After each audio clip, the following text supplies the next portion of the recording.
देखिए कुछ हमारे शरीर की जो पावर होती है, क्षमता होती है, इम्यूनिटी होती है, वो बाय हेरिडिटी होती है, यानी बाय पेरेंट्स हमको मिलती है। लेकिन हमारे बॉडी की कुछ क्षमता, कुछ पावर, कुछ इम्यूनिटी डेवलप की जाती है ताकि हम यहाँ पर एक सफल जीवन, एक स्वस्थ जीवन जी सकें। इसके लिए वैक्सीनेशन की प्रक्रिया को फॉलो किया जाता है और सभी को वैक्सीनेशन समय पर, उचित समय पर लगवाना चाहिए।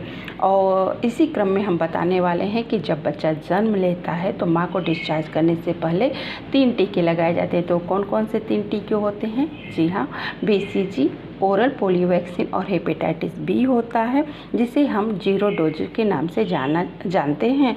अगर बात करें BCG की खुराक की, तो BCG को ऐड पर 0.05 ml दिया जाता है और रूट होता है इंट्राडर्मल, यानी चमड़ी के नीचे दिया जाता है।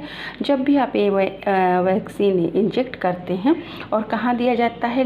लेफ्ट आर्म में, अपर साइड पे, जो हमारे शरीर के लेफ्ट आर्म पे दिया जाता है, एकदम अपर साइड पर दिया जाता है। और वहाँ जब आप लगाते हैं ना BCG की वैक्सीन, तो वहाँ पे एक व्हील बन जाता है। व्हील बन गया मतलब इसमें दवा दिखती है, फूल जाता है कहने का मतलब, तो आप समझिए कि आपकी वैक्सीन करेक्ट लगी है। जो BCG की वैक्सीन होती है उसके साथ एक डाइल्यूएंट आता है, क्योंकि BCG की वैक्सीन पाउडर फार्म में आती है तो उससे घोल करके बनाया जाता है।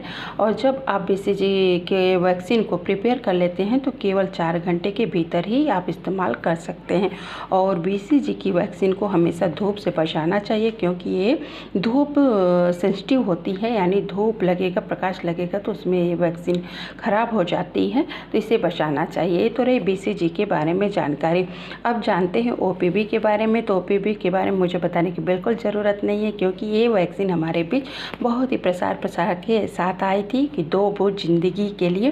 तो इसके बारे में सबको पता है, लेकिन एक चीज़ ध्यान देना है, जब भी इसे मुंह के द्वारा 2 बूंद दी जाती है कि उसका VVM यानी वैक्सीन वायल मॉनिटर की जाँच कर लेनी चाहिए। वहीं तीसरी वैक्सीन जो हेपेटाइटिस बी होता है, उसे खास 24 घंटे के भीतर हमें बच्चे को लगा देना है। कहाँ लगाना है? तो इसे थाई में लगाना है बच्चे के, और वहाँ पे मिड थाई में लगाना है जहाँ पे वास्टर लेटरलिस मसल्स होती है, और इंट्रामस्कुलर यानी मसल्स में इसे देना है। खुराक की बात करें तो 0.5 ml दिया जाता है, और इसके लिए 80 सिरिंजेज आती हैं। उसी सिरिंजेज का इस्तेमाल करके इन 3 वैक्सीन यानी 0 डोज वैक्सीनेशन करना चाहिए। और बात रही कि BCG कैसी वैक्सीन है, तो BCG जो होती है वो लाइव एटीन्यूटेड वैक्सीन